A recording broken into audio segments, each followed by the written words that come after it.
ദിൽ മാങ്കിയ മോറെന്ന് വെച്ചാൽ ദിൽ എന്ന് വെച്ചാൽ ഹൃദയം, മാങ്കിയെന്ന് വെച്ചാൽ ആവശ്യപ്പെടുക, മോറെന്ന് വെച്ചാൽ അതാണ് അങ്ങനത്തെ ആ ഫെയിം. അപ്പോൾ 5140 19-ാം തീയതി നമ്മൾ അതും പിടിച്ചെടുത്തു. അതോട് കൂടിയിട്ട് ടോളലിംഗ് കോംപ്ലക്സ് കഴിഞ്ഞു. കോൺഗ്രസ് താഴെ വീണപ്പോൾ പട്ടാളക്കാരുണ്ടല്ലോ കൂടെയുള്ള അവർ പുലിക്കുട്ടികളായിട്ട് മാറി. പിന്നെ അടുത്ത ഒരു 10-15 മിനിറ്റ് നേരം അവിടെ ശരിക്കും കൈകൊണ്ടുള്ള ഫൈറ്റിംഗ് ആയിരുന്നു അങ്ങോട്ടും ഇങ്ങോട്ടും.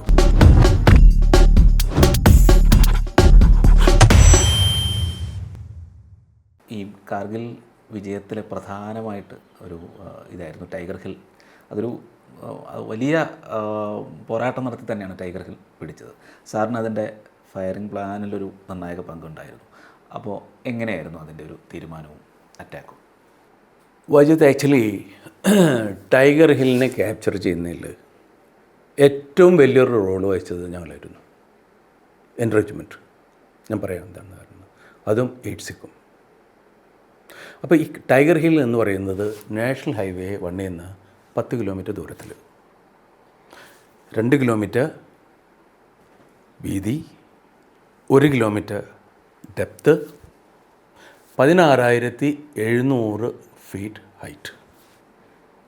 അപ്രോക്സിമേറ്റ് ഡിപ്ലോയ്മെൻറ്റ് നമ്മൾ അന്ന് എസ്റ്റിമേറ്റ് ചെയ്തത് ഒരു കമ്പനി മൈനസ് അല്ലെങ്കിൽ 2 പ്ലട്ടൂൺ, ഒരു കമ്പനിയിൽ 3 പ്ലട്ടൂണാണ്. ഞങ്ങളവിടെ 15-ാം തീയതി എത്തിയല്ലോ. 15-ാം തീയതി മുതലാണ് നമ്മുടെ ഓപ്പറേഷൻ സ്റ്റാർട്ട് ചെയ്യുന്നത്. അപ്പോൾ തന്നെ ഞാൻ നേരത്തെ പറഞ്ഞു 8-6 എന്ന് പറയുന്ന ബറ്റാലിയൻ വന്നു. 8-6നോട് ആ ഫ്യൂച്ചറിനെ അറ്റാക്ക് ചെയ്യാൻ പറഞ്ഞതും അവരുടെ അറ്റാക്കെല്ലാം ഫെയിലായി എന്നുള്ളതും ഞാൻ പറഞ്ഞു. ഈ അറ്റാക്ക് ഇവരുടെ 2 അറ്റാക്ക് ഫെയിലായപ്പോൾ ഇവരോട് പറഞ്ഞു ഈ കംപ്ലീറ്റ് ഫീച്ചറിനെ എൻവലപ്പ് ചെയ്യാമെന്ന് പറഞ്ഞു. എൻവലപ്പ് എന്ന് പറയുന്നത് നമ്മൾ ഇതിനെ 4 ചുറ്റുന്നും വളയാണ്. അപ്പോൾ ഈ 4 ചുറ്റൊന്നും വളഞ്ഞാൽ ഇതിലേക്ക് ആർക്കും അങ്ങോട്ടും പോകാൻ പറ്റില്ല, അവിടെ നിന്ന് ഇങ്ങോട്ടും പോകില്ല. അപ്പോൾ ഇതുകൊണ്ട് നമ്മൾ എന്ത് എൻഷുർ ചെയ്തു, ഇവർക്ക് യാതൊരു വിധത്തിലുള്ള റീഎൻഫോഴ്സ്മെൻറ്റ് കിട്ടില്ല. Reinforcement in the form of ration, ammunition, medical support, evacuation of casualties. അപ്പോൾ ഇതിനു മുമ്പ് ഈ അറ്റാക്കുകളൊക്കെ നടന്നിട്ടുണ്ടല്ലോ വൈദ്യുത്. ഈ അറ്റാക്കുകൾ നടന്നിട്ടുള്ളിടത്തൊക്കെയും ഇവരുടെ ഡെഡ് ബോഡീസ് അവിടെ അതേമാതിരി കിടക്കുകയാണ്. നമ്മൾ ഒരിക്കലും ഒരു ഡെഡ് ബോഡിയും മൊത്തത്തിലും വിട്ടിട്ടില്ല. ആരെങ്കിലും കാഷ്വാലിറ്റി ആയാലും ഇഞ്ചേർഡ് ആയാലും അത് മാട്ടുകാരാവുകയാണെങ്കിൽ അവർ ഉടനെ വെക്കേറ്റ് ചെയ്യാണ്. പക്ഷേ പാകിസ്ഥാനികൾ അങ്ങനെയല്ല. ഇവർ ഇപ്പോൾ ഞാൻ നേരത്തെ പറഞ്ഞു കോൺഗ്രസിൻ്റെ അവിടുത്തെ പറഞ്ഞില്ലേ, കോൺഗ്രസിൻ്റെ പിള്ളേർ അവരെ ആക്രമിച്ചതായോട് കൂടി അവരെല്ലാം ഓടി അവിടെ നിന്ന്. എങ്ങോട്ട് ഓടിയെന്ന് യാതൊരു വിവരവുമില്ല. അപ്പോൾ ഈ 3 സൈഡിൽ നിന്ന് മാത്രമേ നമുക്ക് അന്ന് ടൈഗർ ഹില്ലിനെ വളയാൻ പറ്റുള്ളൂ. ഒരു സ്ഥലത്ത് വെറും ഗ്ലേഷ്യറാണ്. അപ്പോൾ ആ ഗ്ലേഷ്യറിന് പേരിട്ടുള്ളത് പരിയോങ്കി തലാബ്ന.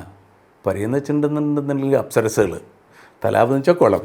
അപ്പോൾ അവർ കുളിക്കുന്ന സ്ഥലത്താണ് പേരിട്ടുള്ളത്. അപ്പോൾ ഈ ഫീച്ചേഴ്സിനൊക്കെ ഈ റോക്കി നോബ്, പിന്നെ hump, tin hump, flat top, ഇതൊക്കെ നമ്മളിടുന്ന പേരുകളാണ്. അല്ലാണ്ട് അതിനൊന്നും മാപ്പിലൊന്നും ഒരു പേരുകളില്ല.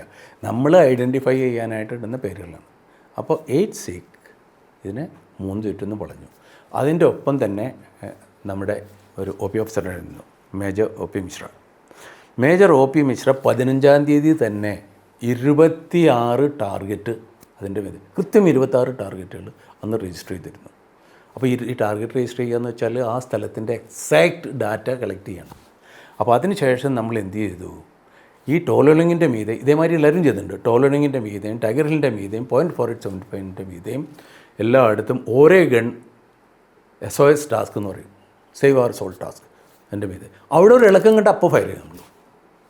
അപ്പോൾ ഗൺ വേറെ ടാസ്കിൽ ഇൻവോൾവ് അല്ലാന്നുണ്ടെന്നുണ്ടെങ്കിൽ ഈ ഗണ്ണിനെ ഈ ടാർഗറ്റിൻ്റെ മീതെ ലേ ചെയ്യും. അപ്പോൾ അവിടെ നിന്ന് ഫയർ എന്ന് പറയേണ്ട ആവശ്യമുള്ളൂ, ലേ ചെയ്ത് വെച്ചിരിക്കുകയാണ്. ഇവിടുത്തെ സെൻട്രി വലിക്കും റൗണ്ട്. അങ്ങനെ അപ്പോൾ ഇതിൻ്റെ മീതെ ആക്ച്വൽ അറ്റാക്ക് നടക്കുന്നത് ജൂലൈ 3-ാം തീയതിയാണ്. So starting from 15th of May till 3rd of July we were continuously interdicting this target. ഇതിനെ കണ്ടിന്യൂസ് ആയിട്ട് നമ്മൾ ഡീഗ്രേഡ് ചെയ്തുകൊണ്ടിരിക്കുകയാണ്.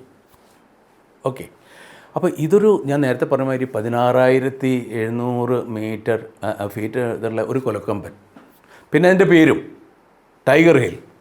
അപ്പോൾ ഇനിയിപ്പോൾ അതിനെ ഒരു റാറ്റ് ഹിൽ എന്നോ അല്ലെങ്കിൽ റാബിറ്റ് ഹിൽ എന്നോ ആരെങ്കിലും പേരിടണമെങ്കിൽ ഇതിന് ഇത്ര പ്രാധാന്യം ഉണ്ടായിരുന്നില്ല.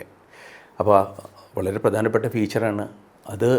ദ്രാസിൽ മത്തയൻ മുതൽ ദ്രാസിൻ്റെ അങ്ങേ ഭാഗത്ത് ബിംബെട്ട് എന്ന് പറഞ്ഞൊരു സ്ഥലമുണ്ട്. ആ ബിംബെട്ട് വരെയുള്ള കംപ്ലീറ്റ് ഏരിയ അവർക്ക് കാണാം. അതിൻ്റെ മേലിൽ നിന്ന് കാണുമ്പോൾ അവിടെ നിന്നിട്ട് നോക്കിയിട്ട് കാണാം. അപ്പോൾ ഇതിനൊക്കെ അവർക്ക് ഇൻ്റർനെറ്റ് ചെയ്യാൻ പറ്റും. അപ്പോൾ ഇതിനെ പിടിച്ചടക്കുക എന്ന് പറയുന്നത് വളരെ പ്രധാനപ്പെട്ട ഒരു ടാസ്ക്കായിരുന്നു. പിന്നെ നാഷണൽ ലെവലിൽ ഒട്ടേറെ പ്രാധാന്യം നേടിയിട്ടുള്ള ഒരു ഇതായിരുന്നു. അപ്പോൾ അത് കാരണത്താൽ തന്നെ നമ്മുടെ ഇന്ത്യൻ ജനതയുടെ വിശ്വാസം ടൈഗർ ഹില്ല് പിടിച്ചെടുത്തതോട് കൂടിയിട്ട് കാർഗിൽ യുദ്ധം അവസാനിക്കുന്നതാണ്. പാകിസ്ഥാനികളെ സംബന്ധിച്ചിടത്തോളം ഏറ്റവും പ്രസ്റ്റീജിയസ് ആയിട്ടുള്ളൊരു കാര്യമാണ് അത്. പക്ഷേ ഞങ്ങളുടെ ലെവലിൽ, അറ്റ് ദ ടാക്ടിക്കൽ ലെവലിൽ ടൈഗർ ഹിൽ പിടിച്ചെടുക്കണം. പക്ഷേ അതിനേക്കാളും കൂടുതൽ പ്രാധാന്യം ഈ 0.4875 എന്ന് പറയുന്ന അതിൻ്റെ അടുത്തുള്ള ഫീച്ചറിനെ പിടിച്ചെടുക്കലാണ്. It's a massive feature. 0.4875 പിടിച്ചെടുത്തില്ലെങ്കിൽ ഇവരുടെ ഡിഫൻസസ് അൺഹിഞ്ച് ആവില്ല, എന്ന് വെച്ചാൽ അവർ പിന്മാറില്ല.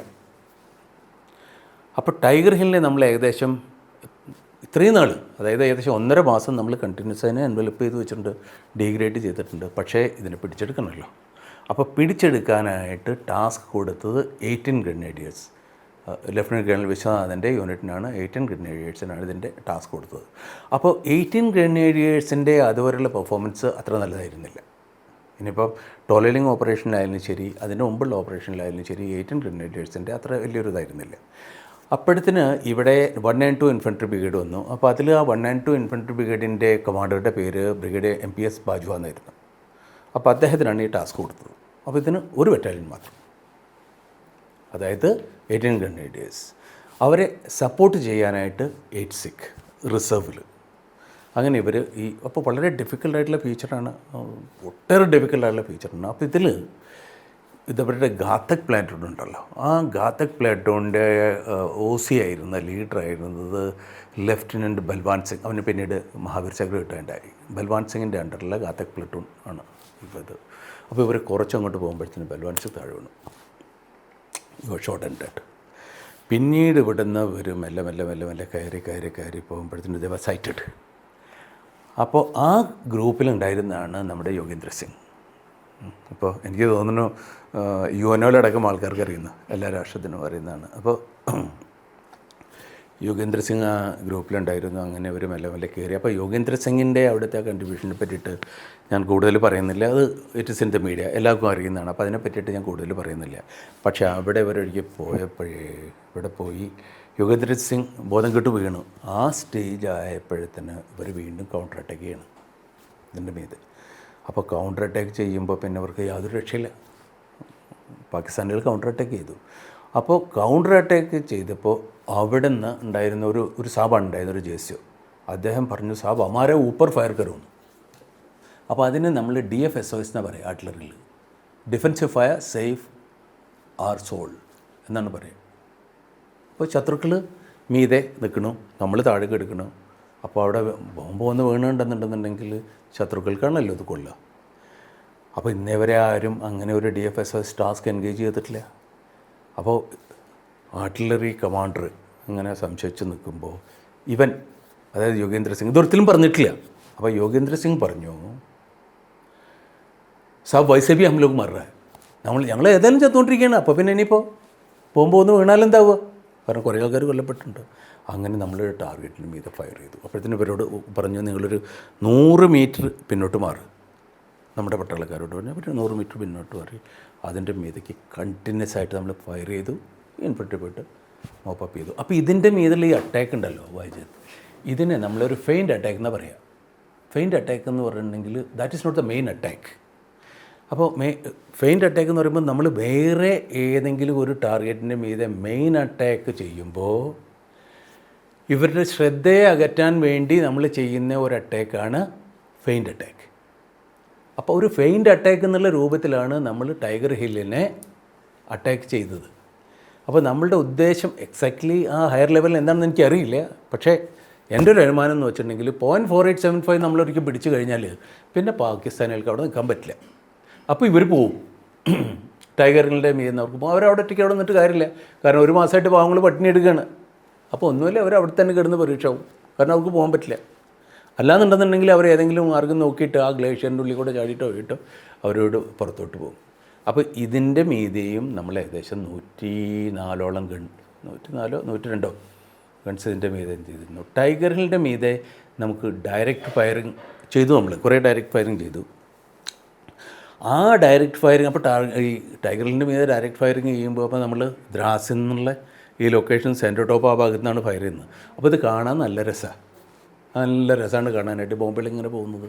പിന്നെ ബോഫേഴ്സ് ഫയർ ചെയ്യുന്നത് 105 mm extended range base bleed യൂണിറ്റുള്ള ഒരു ഇതാണ്. അപ്പോൾ അതിന് 40-42 കിലോമീറ്റർ ദൂരത്തേക്ക് ഫയർ ചെയ്യാം. അപ്പോൾ ആ ഇത് വെച്ചിട്ടാണ് പോകുന്നത്. അപ്പോൾ ഇതിൻ്റെ ഈ ബേസ് ബ്ലീഡ് എന്ന് പറയുമ്പോൾ അത് പോകുമ്പോൾ നമുക്കൊരു ശരിക്കും ഒരു ട്രെയിൽ കാണാം.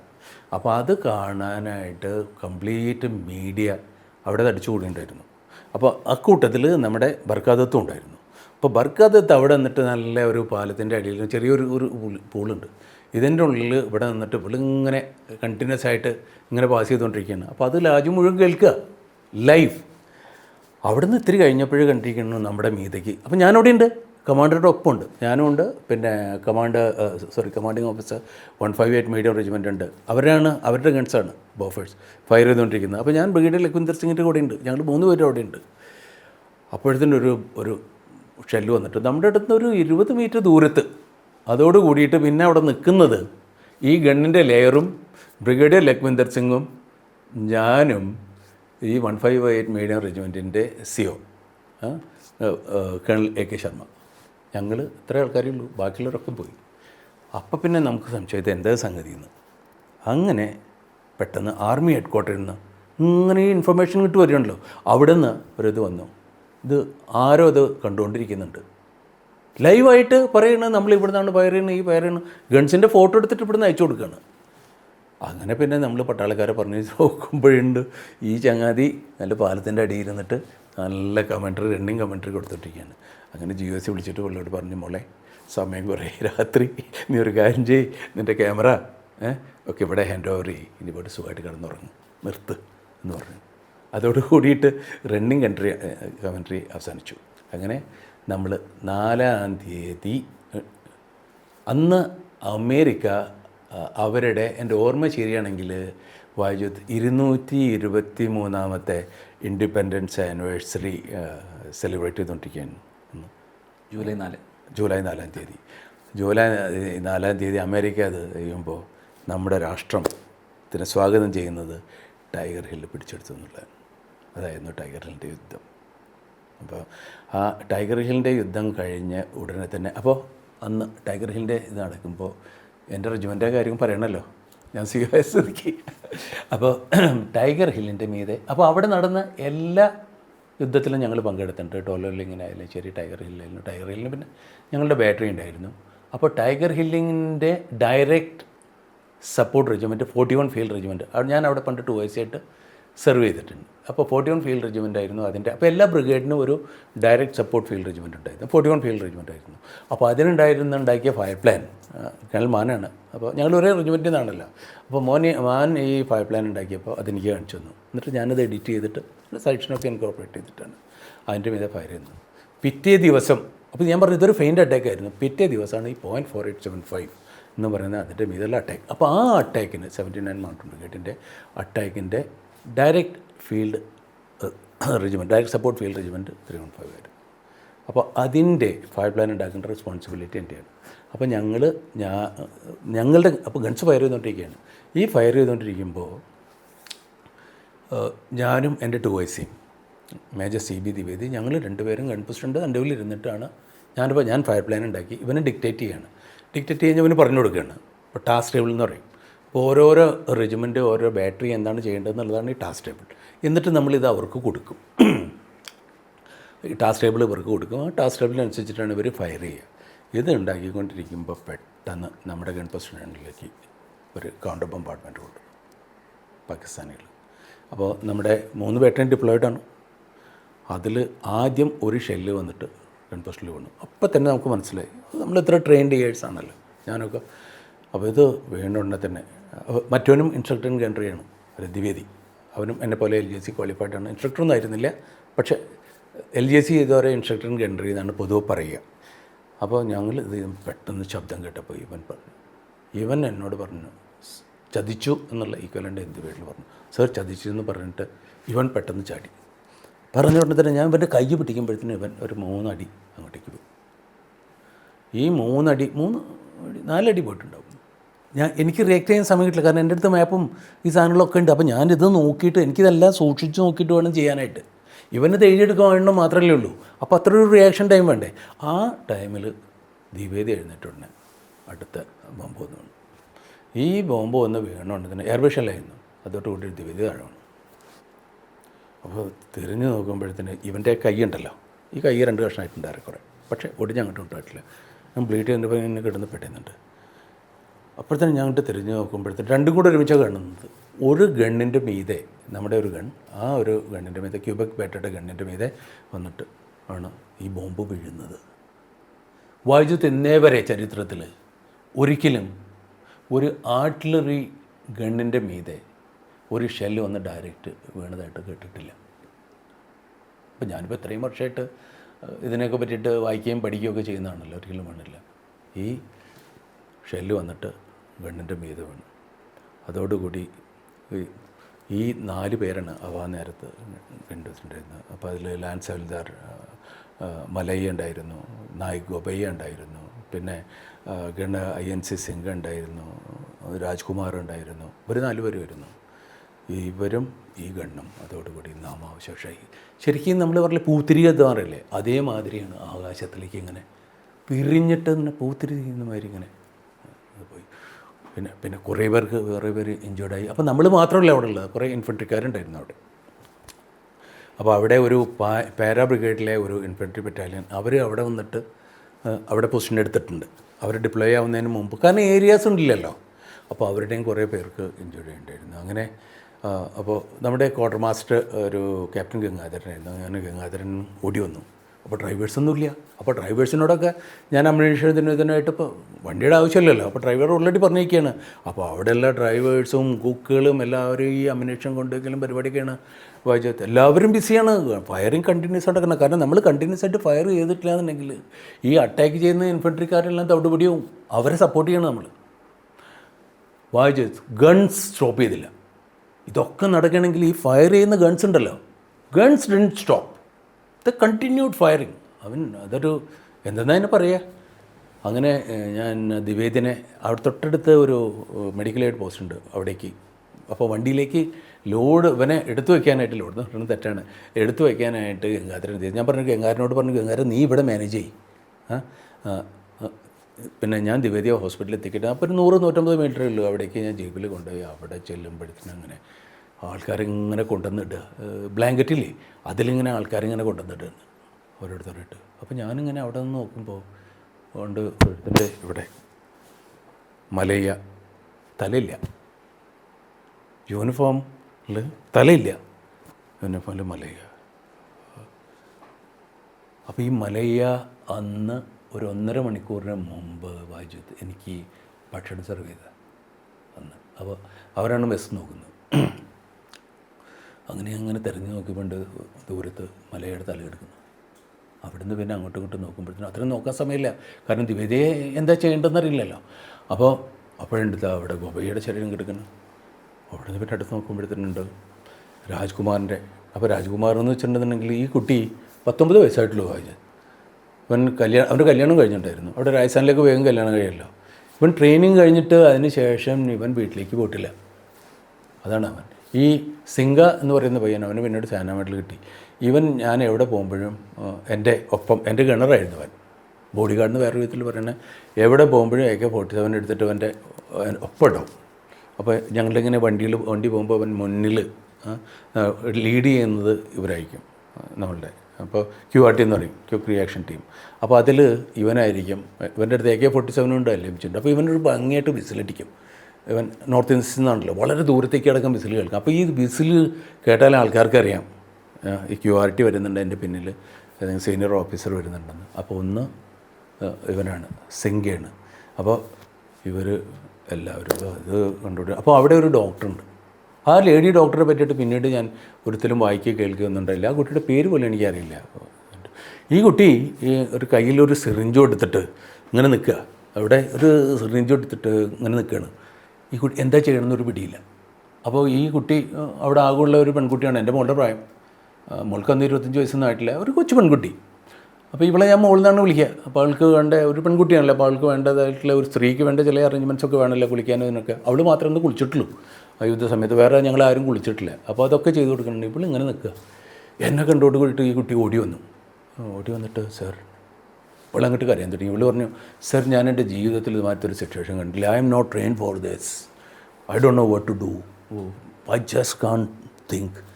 അപ്പോൾ ഞാൻ അവളുടെ ഇങ്ങനെ കൈമ തട്ടിയോടെ ഞാൻ അവളോട് പറഞ്ഞു, മോളെ നോക്ക്, ഇത് ആർക്കായാലും സംഭവിക്കുന്ന കാര്യമാണ്. നീ ഒരു കാര്യം ചെയ്യ്, ഡിസിഷൻ എടുക്കേണ്ടത് നീയാണ് ഡോക്ടർ. ആ ഡിസിഷൻ എനിക്ക് പറയാൻ പറ്റില്ല.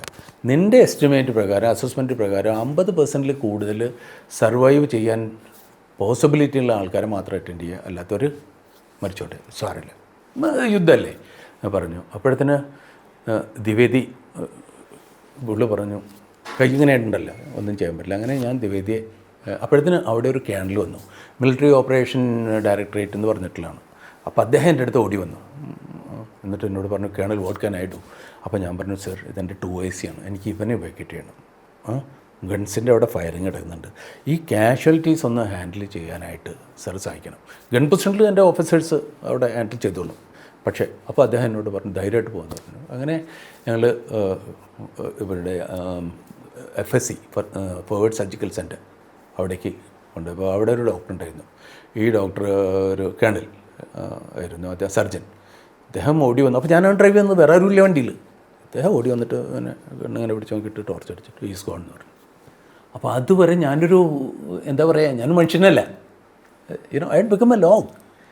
ഞാനെന്തൊരു ഏതൊരു ലോകത്താണ്. ഇയാൾ പെട്ടെന്ന് ഈസ് ഗോൺ എന്ന് പറഞ്ഞത്. അത് പറഞ്ഞിട്ട് ഇയാൾ നെക്സ്റ്റ് എന്ന് പറഞ്ഞിട്ട് സർജൻ ഓടുക. അപ്പോൾ വേറെ 5-8 സർജൻസ് ഉണ്ട്. അപ്പോൾ ഈ ഡോക്ടേഴ്സ് ഒക്കെ ലെഫ്റ്റനൻറ്റ് കേണൽസാണ്. അപ്പോൾ ഇവർ എൻ്റെ അടുത്ത് വന്നപ്പോഴാണ് എനിക്ക് ബോധം വരുന്നത്. അപ്പോൾ ഞാൻ ഇവരോട് പറഞ്ഞു, വാട്ട് ഡിഡ് ഹി സേ? അവരെൻ്റെ ഇങ്ങനെ മുഖത്ത് നോക്കിയിട്ട് ഇങ്ങനെ തലയാട്ടി. അപ്പോൾ ഞാൻ പറഞ്ഞു, നോക്ക്, ഇത് is not possible, he's alive എന്ന് ചെക്ക് ചെയ്യാൻ പറഞ്ഞു. അങ്ങനെ അവർ കൊണ്ടുപോയിട്ട് ചെക്ക് ചെയ്തിട്ട് എന്നോട് പറഞ്ഞു, sir he's no more, he's gone എന്ന് പറഞ്ഞു. അപ്പോൾ എനിക്ക് പിന്നെ ദ്വിവേദന കണ്ടിട്ടില്ല, അവനൊരു സീ ഓഫ് ചെയ്യാനായിട്ട് ഒന്ന് കരയാൻ പറ്റില്ല.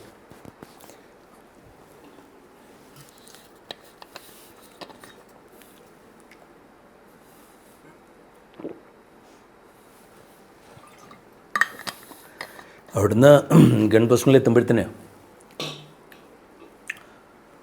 എല്ലാം ശാന്തം. മിലിറ്ററിക്ക് ഒരു പ്രത്യേകത ഉണ്ട് വാജിദ്, എന്ത് തന്നെയായിട്ടുണ്ടെങ്കിലും ഉണ്ടല്ലോ, അത് കൈകാര്യം ചെയ്യാൻ മിലിറ്ററിക്കൊരു പ്രത്യേക കഴിവുണ്ട്. ഞാനവിടെ എത്തുമ്പോഴത്തേന് casualties have been taken care, ആംബുലൻസുകൾ എത്തിയിട്ടുണ്ട്, നമ്മുടെ ഗൺസൊക്കെ ഫയർ ചെയ്യേണ്ടത്, ഒന്നും സംഭവിക്കാത്ത മട്ടിൽ. അപ്പോൾ ഞാനങ്ങനെ ഈ അതേ ബാറ്ററിലേക്ക് വീണ്ടും ചെന്നു. പിന്നീട് അവിടെ ഫയറിംഗ് ഉണ്ടല്ലോ. അപ്പോൾ ഞാനവിടെ ചെന്നിട്ട് ജവാന്മാരോട് പറഞ്ഞു, ഇത്തിരി ഒന്ന് ശ്രദ്ധിച്ചിട്ട്, ബി കെയർഫുൾ. ഇവർ പറഞ്ഞു, ഞാൻ അതിശയിച്ചു പോയി. ഇവർ പറഞ്ഞു, ക്യാ ഹുവാ സാബ്, എന്താ സംഭവിച്ചത്? അപ്പോൾ ഇവർ പറയാ, സാബ് പോയി പറഞ്ഞു പെടുത്താം. പറഞ്ഞു ദ്വിവേദി സാബ് പോയി, മറ്റുള്ളവരൊക്കെ പോയി, ഇനിയിപ്പോൾ ഞങ്ങൾക്ക് എന്തെങ്കിലും സംഭവിച്ചാലെന്താ? അവരെന്നോട് ഇങ്ങോട്ട് പറയണ, വാജിദ് സാബ് ഫയറിങ് നേ രുക്കേഗ, അതായത് ഫയറിങ് ഒരു കാരണവശാലും സ്റ്റോപ്പ് ചെയ്യില്ല എന്ന്. അപ്പോൾ ഈ ആർട്ടിലറിയുടെ ഒരു പ്രത്യേകത എന്ന് വെച്ചാൽ വാജിദ്, ബാക്കിയുള്ളവർക്കൊക്കെ റെസ്റ്റ് കിട്ടും. Artillery gets no rest, no respite, continuous ആയിട്ട് ഫയർ ചെയ്യും. അപ്പോൾ ഞാൻ പറഞ്ഞില്ലേ, ടോളിങ് കഴിഞ്ഞ ഉടനെ തന്നെ നമ്മൾ വേറെ ടാർഗറ്റിലേക്ക് ഷിഫ്റ്റ് ചെയ്യും, അവിടുന്ന് വേറെ ടാർഗറ്റിലേക്ക് ചെയ്യും, വേറെ ടാർഗറ്റിലേക്ക് ഷിഫ്റ്റ് ചെയ്യും. അങ്ങനെ കണ്ടിന്യൂസ് ആയിട്ട് നമ്മൾ പിന്നെ ഫയറിങ് കൊണ്ടിരിക്കുന്നു.